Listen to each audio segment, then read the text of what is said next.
Assalamualaikum warahmatullahi wabarakatuh. Halo guys, hari ini kita bakal podcast terkait organisasi di kampus.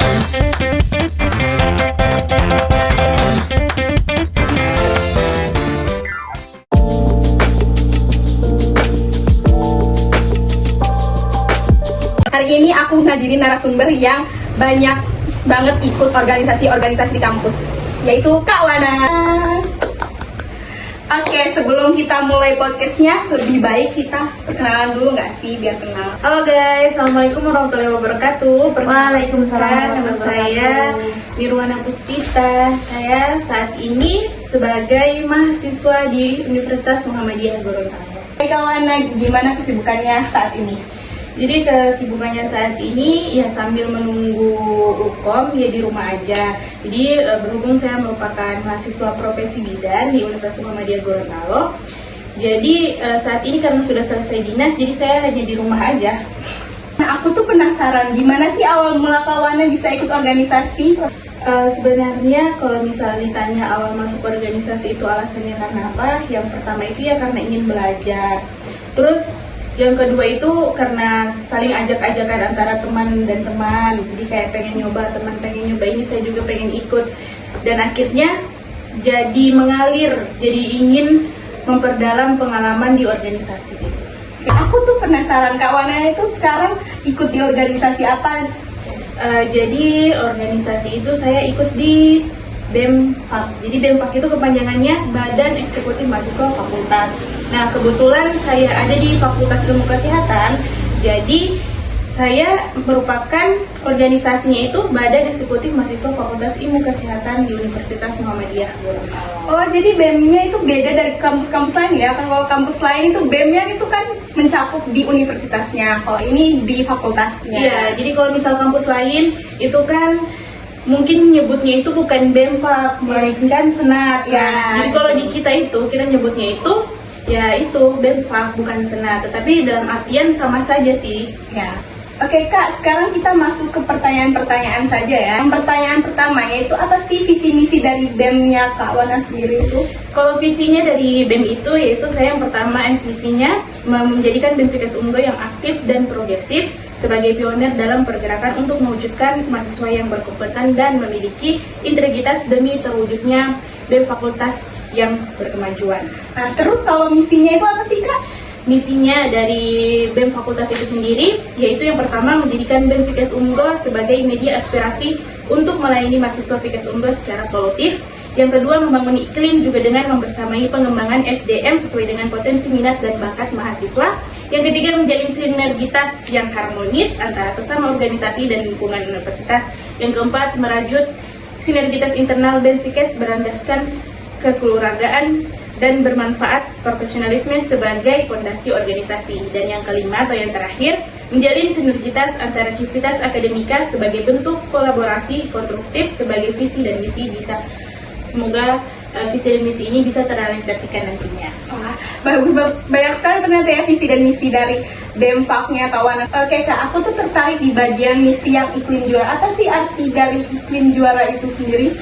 Jadi iklim juara itu kalau sesuai yang kita tahu iklim itu kan seperti musim. Ya. Nah, juara sendiri itu jadi kita harus membangun jiwa-jiwa bersaing antara mahasiswa lain. Contohnya itu seperti mereka punya jiwa-jiwa budaya yang kompetitif, unggul dan berorientasi pada pencapaian prestasi yang mau akademik maupun non akademik di dalam lingkungan Universitas Muhammadiyah Gorontalo. Oh, jadi meningkatkan potensi juara-juara di Unggul itu sendiri. Iya, jadi mereka ada prestasi apapun itu, baik non akademik maupun akademik. Insya Allahnya BEM Fakultas Ilmu Kesehatan akan membantu mereka untuk mengeluarkan bakat-bakat mereka yang terpendam. Ya.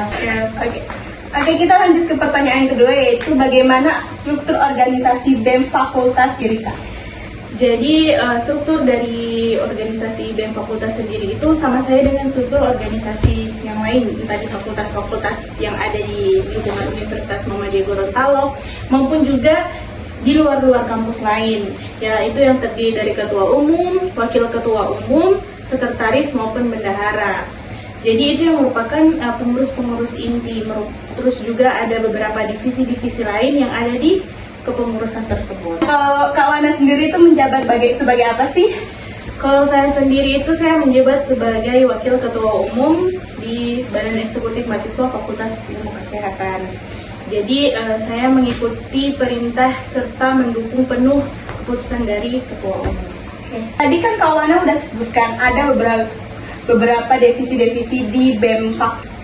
Apa aja sih divisi-divisi yang ada di BEMFAK-nya Kak Wana? Pertama itu divisi yang mungkin paling sering kita ketahui itu yaitu ada divisi Humas, kemudian ada Kominfo, Komunikasi Informasi, Pendidikan dan Pengembangan Minat Bakat, serta Advokasi Kesejahteraan Mahasiswa. Bisa nggak Kak Wana jelaskan sedikit apa itu divisi Humas? Humas itu mungkin sering dikenal juga dengan Kominfo ya, Komunikasi Informasi, divisi Kominfo itu yang pada intinya kayak mengembangkan promosi dan juga edukasi tentang organisasi seperti upload di sosial media, Instagram, Facebook, TikTok di BEMFAK tersebut. Kemudian juga sebagai penghubung eksternal maupun internal antara BEM fakultas lain dengan fakultas-fakultas yang ada di sekitar Universitas Muhammadiyah Gorontalo ataupun bisa juga dengan kampus-kampus lain.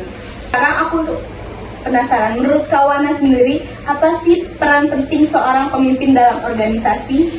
Menurut saya pemimpin itu merupakan sebuah jantung yang ada di organisasi. Jadi jantung itu tugasnya untuk memompa semangat-semangat anggota-anggota yang ada di organisasi tersebut, memberikan contoh yang baik, kemudian tentunya memberikan keputusan dan juga arahan yang baik. Gimana sih cara perencanaan program kerja di organisasinya Kak Wana itu sendiri? Jadi di organisasi saya itu untuk merencanakan suatu proker atau program kerja itu yang pertama kita melakukan pengumpulan data terlebih dahulu. Jadi kita cari akar-akar masalah yang ada di sekitar Universitas Muhammadiyah Gorontalo. Paling kecil itu di sekitar Fakultas Ilmu Kesehatan Universitas Muhammadiyah Gorontalo. Kemudian setelah itu dilakukanlah rapat antara bidang-bidang atau divisi-divisi. Kemudian setelah dilakukan rapat antara divisi-divisi, selanjutnya yaitu rapat dengan ketua maupun wakil ketua dan pengurus inti. Sehingganya mendapatkan suatu kesimpulan atau suatu proker yang bisa kita akan jalankan ke depannya, entah jangka pendek maupun jangka panjang. Oke Kak Wana, aku tuh penasaran. Sejauh ini udah ada belum sih proker yang sudah terrealisasikan?